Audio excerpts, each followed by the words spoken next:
Hapon po, the PNP received a copy of the order directing the PNP to transfer and turn over the custody of Alice Guo and 14 others.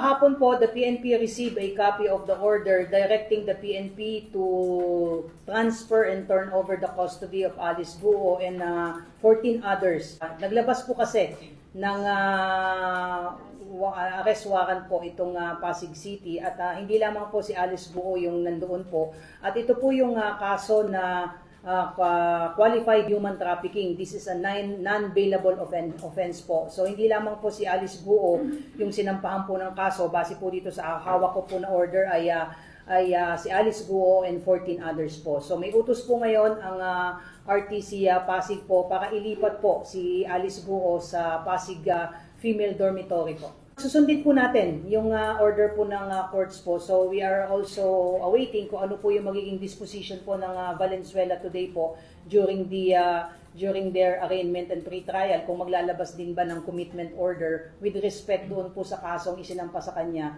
sa Valenzuela. But since ito po ay may order na po ang Pasig RTC, ay we will honor this court order po. So as soon as matapos po itong arraignment niya po na nakaschedule, ay susundin po natin itong order sa atin na na-receive ng PNP yesterday po.